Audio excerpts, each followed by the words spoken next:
പല ആശുപത്രികളിലും വലിയ ആശുപത്രികളിൽ തന്നെ പോകുമ്പോൾ ഒരു 10-12 ഡോക്ടർമാരേ ഉണ്ടാവുള്ളൂ. അവിടെ ഒരു 4 ENT, 2 ഒപ്താൽമോളജി, ഈ ENT തന്നെയാണ് എല്ലാ ചികിത്സയും നടത്തുന്നത്. അവിടെ സൂപ്രണ്ടായിരിക്കുന്ന ഒരാളും കുറച്ച് 2-3 ഒരു സ്പെഷ്യാലിറ്റി ഇല്ല. സിവിൽ സർജൻ ഈ സീനിയോറിറ്റി മാത്രമേ ഉള്ളൂ.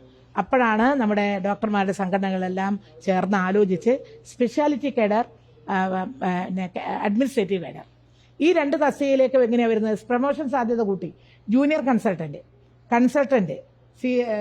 സീനിയർ കൺസൾട്ടന്റ്, ചീഫ് കൺസൾട്ടന്റ്, അതുപോലെ ഡയറക്ടർമാർ. ഞാൻ പെട്ടെന്ന് പറയാം, ഒരു മിനിറ്റ് കൊണ്ട്. ആദ്യം നമ്മൾ മെഡിക്കൽ ഓഫീസർ, അത് കഴിഞ്ഞതിന് ശേഷം ഡെപ്യൂട്ടി DMO, പിന്നെ സൂപ്രണ്ട്, ഡെപ്യൂട്ടി DMO, DMO, അതിനുശേഷം അഡീഷണൽ ഡയറക്ടർ. ഇത് അഡ്മിനിസ്ട്രേറ്റീവ് കേഡറിന്റെ പോസ്റ്റ്. മറ്റേത് സ്പെഷ്യാലിറ്റിന്റെ. ഈ 2ഉം നമ്മൾ ഹൈസ്കൂളിലൊക്കെ ഉള്ളതുപോലെയാണ്. ഇത് കെമിസ്ട്രി ടീച്ചർക്ക് പകരം ഫിസിക്സ് ടീച്ചർക്ക് പറ്റൂല. ഇത് സ്പെഷ്യാലിറ്റി കേഡർ നടപ്പിലാക്കി. അന്ന് 5000-ഓളം പോസ്റ്റ് ക്യാബിനറ്റ് അംഗീകരിച്ച് ഞങ്ങൾക്ക് തന്നു. കൂടുതൽ പോസ്റ്റ് ഉണ്ടാക്കി. താലൂക്ക് ആശുപത്രികളിൽ കാഷ്വാലിറ്റി ഉൾപ്പെടെ കൊണ്ടുവന്നു. നമ്മുടെ ഈ ഡോക്ടർ റീന അന്ന് ഓപ്റ്റ് ചെയ്തത്, അതാണ് ഞാൻ പറഞ്ഞുകൊണ്ടിരുന്നത്. നിങ്ങൾക്ക് അതിന്റെ ഒരു പശ്ചാത്തലം മനസ്സിലാക്കാൻ വേണ്ടിയിട്ട് ഡോക്ടർമാരോട് നിങ്ങൾ ഓപ്റ്റ് ചെയ്യാൻ പറഞ്ഞു. നിങ്ങൾ സ്പെഷ്യാലിറ്റി ആണോ ഓപ്റ്റ് ചെയ്യുന്നത്, അല്ല അഡ്മിനിസ്ട്രേറ്റീവ് ആണോ ഓപ്റ്റ് ചെയ്യുന്നത്? അങ്ങനെ ആയിരക്കണക്കിന് വരുന്ന ഡോക്ടർമാർ അവർക്ക് ഇഷ്ടമുള്ള, ചിലപ്പോൾ സ്പെഷ്യലിസ്റ്റ് ആയിരിക്കാം, അവർക്ക് ഓപ്റ്റ് ചെയ്യാം അഡ്മിനിസ്ട്രേറ്റീവ് സൈഡ്. അങ്ങനെ മൈക്രോബയോളജി PG കഴിഞ്ഞിട്ടുള്ള നമ്മുടെ ഡോക്ടർ റീന ക്ലിനിക്കൽ സൈഡാണ്, നോൺ ക്ലിനിക്കലാണ്. അതായത് ക്ലിനിക്കൽ എന്ന് പറയുമ്പോൾ തന്നെ പേഷ്യൻസുമായിട്ട് ഡയറക്റ്റ് ബന്ധമില്ലാത്തവർ ആണല്ലോ മൈക്രോബയോളജി ലാബിന്റെ. മൈക്രോബയോളജി PG കഴിഞ്ഞിട്ടുള്ള ഡോക്ടർ റീന അന്ന് ഓപ്റ്റ് ചെയ്തത് അഡ്മിനിസ്ട്രേറ്റീവ് കേഡറാണ്. അപ്പോൾ അഡ്മിനിസ്ട്രേറ്റീവ് കേഡർ ആയതുകൊണ്ടാണ് അവർ ഡെപ്യൂട്ടി DMO, അഡീഷണൽ DHS, ഇപ്പൊ DHS ആയി. DHS എന്ന് പറയുന്നത് ഹെൽത്ത് സർവീസിന്റെ ഡയറക്ടർ പോസ്റ്റ്, സെലക്ഷൻ പോസ്റ്റാണ്. ഗവൺമെന്റിന് വേണമെങ്കിൽ തെറ്റ് ചെയ്താൽ മാറ്റാം, നോട്ടീസ് അയക്കണം.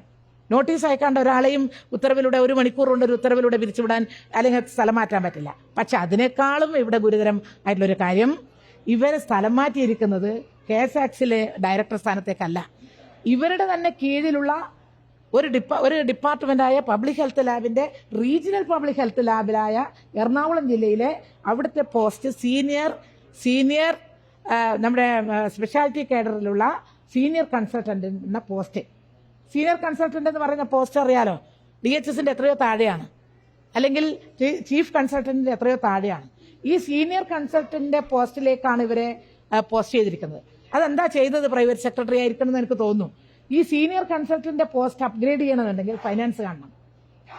സീനിയർ കൺസൾട്ടന്റ് എന്ന് പറയുന്ന പോസ്റ്റ് അപ്ഗ്രേഡ് ചെയ്തിട്ട് അവരെ പോസ്റ്റ് ചെയ്തു. അങ്ങനെ 2 തെറ്റ് സംഭവിച്ചു. ഒന്ന്, അഡ്മിനിസ്ട്രേറ്റീവ് കേഡറിലുള്ള ഒരു ഡോക്ടറെ സ്പെഷ്യാലിറ്റി കേഡറിലേക്ക് മാറ്റി. അത് അവരുടെ സമ്മതം കൂടാതെ മാറ്റാൻ പറ്റില്ല. 2, ഫൈനാൻസ് കാണാതെ ഇത് അപ്ഗ്രേഡ് ചെയ്തു. അത് AGയുടെ അത്ര എളുപ്പത്തിൽ കിട്ടൂല. ഇവർക്ക് അത്ര വേഗത്തിലൊന്നും ഇതിന് ശമ്പളം കിട്ടാൻ പോകുന്നില്ല. വളരെയധികം സാങ്കേതിക തകരാറുകളുണ്ട്. അങ്ങനെ 2 തരത്തിലുള്ള പിഴവുകൾ ഇവർക്ക് സംഭവിച്ചിട്ടുണ്ട്. അങ്ങേറ്റം നിയമവിരുദ്ധമാണ്. ഇത് ചെയ്തിരിക്കുന്നത് ഒരു ഡയറക്ടറെയും നേരിട്ട് നോട്ടീസ് അയക്കാതെയോ വിളിച്ച് സംസാരിക്കാതെയോ മിനിറ്റുകൾ കൊണ്ട്, 1 മണിക്കൂർ കൊണ്ടാണെന്ന് ഞാൻ കണ്ടത്. ആ ഓർഡർ കണ്ടപ്പോൾ അത് നടപടിക്രമം തുടങ്ങിയതിന് ശേഷം 1 മണിക്കൂർ കൊണ്ട് ഉത്തരവിറങ്ങിയിട്ടുണ്ട്. ആരും കണ്ടിട്ടില്ല. ഇത് തെറ്റാണ്, നിയമവിരുദ്ധമാണ്. അത് സാങ്കേതികമായി തകരാറുണ്ട്. അത് അഡ്മിനിസ്ട്രേറ്റീവ് കേഡറിൽ നിന്ന് സൂപ്പർ സ്പെഷ്യാലിറ്റി കേഡറിലേക്ക് മാറ്റാൻ പറ്റുന്നതല്ല. റീനയുടെ ഭാഗത്ത് പിഴവുണ്ടെങ്കിൽ അവർക്ക് നോട്ടീസ് അയക്കാം. നിങ്ങളുടെ ഭാഗത്ത് ഞാൻ ഏതെങ്കിലും ഒരു ആളെ ന്യായീകരിക്കാനല്ല. ഈ ഒരു കാര്യം ഗവൺമെന്റിന്റെ ഭാഗത്ത് വന്ന പിഴവ് ചൂണ്ടിക്കാണിക്കുന്നത് ഡോക്ടർ റീനയെ ന്യായീകരിക്കാനല്ല. ഡോക്ടർ റീനയുടെ ഭാഗത്ത് എന്തെങ്കിലും പിഴവുണ്ടോ എന്നുള്ളത് പരിശോധിക്കേണ്ടത് ആരാ? മന്ത്രി, ബഹുമാനപ്പെട്ട മന്ത്രിയും അവിടുത്തെ ഹെൽത്ത് സെക്രട്ടറിയുമാണ്. അങ്ങനെ പിഴവുണ്ടെങ്കിൽ അവർക്കൊരു നോട്ടീസ് അയക്കാം. ഇന്ന പിഴവുകൾ നിങ്ങളുടെ ഭാഗത്തുണ്ടായിരിക്കുന്നു, അതിനെ സംബന്ധിച്ച് വിശദീകരണം വേണം, അല്ലേ?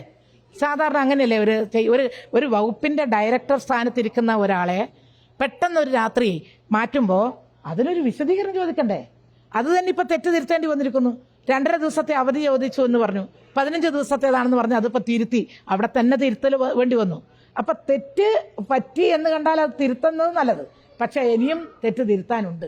ആ തെറ്റ് തിരുത്തി അങ്ങനെ അവരെ സ്ഥാനത്തുനിന്ന് മാറ്റണമെന്ന് ഗവൺമെന്റിന് ആഗ്രഹമുണ്ടെങ്കിൽ അതിന് നടപടിക്രമങ്ങളുണ്ട്.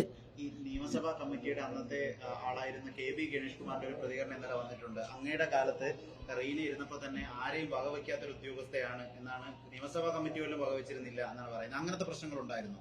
ഞാൻ ഇപ്പൊ പറഞ്ഞ കാര്യം എന്താണ് പറഞ്ഞേ?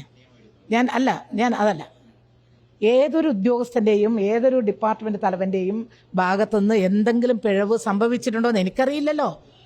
ഉണ്ട് എന്നാണെങ്കിൽ ഉണ്ടെങ്കിൽ അതിന് നടപടിക്രമമുണ്ട്. ഹെൽത്ത് സർവീസ് ഡയറക്ടർക്ക് നേരിട്ട് നോട്ടീസ് അയക്കണ്ടേ? അതാണ് ഞാൻ പറഞ്ഞത്. അല്ലാണ്ട് അവരെ ഭാഗത്ത് എന്തെങ്കിലും തെറ്റുപറ്റിയിട്ടുണ്ടോ എന്ന് ഇവിടെ ഇരിക്കുന്നത് എനിക്കറിയില്ല. ഞാനിപ്പം തിരുവനന്തപുരത്തായിട്ട് കുറച്ച് നാളായി ഇതാനും, അതുകൊണ്ട് അതൊന്നും എനിക്കറിയില്ല. അവരെ ഭാഗത്ത് പിഴവുണ്ടോ എന്നുള്ളത് പറയേണ്ടത്, കണ്ടുപിടിക്കേണ്ടതും സെക്രട്ടറിയോ മന്ത്രിയോ ആണ്. അവർ അത് ചെയ്യട്ടെ. എല്ലാ ബസ്സുകളിലും ഈ പദ്ധതി നടപ്പാക്കിയില്ല എന്നുള്ളതാണ് പ്രതിപക്ഷ അടക്കമുള്ളവർ ഇപ്പോൾ പ്രതിഷേധിക്കുന്നത്. ഇതിന്റെ ഭാഗമായിട്ട് ഈ നിലവിൽ സാമ്പത്തികമായിട്ട് മെച്ചമുള്ള വനിതകൾ പൈസ കൊടുത്ത് പ്രതിഷേധിക്കണം എന്നുള്ളൊരു ആഹ്വാനം മഹിളാ കോൺഗ്രസ് ഈ പ്രതിഷേധം പല രൂപത്തിൽ എത്രത്തോളം ശരിയാണെന്ന് എനിക്കറിയില്ല. പക്ഷേ ഒരു ആവശ്യം ഞങ്ങൾക്കുമുണ്ട്.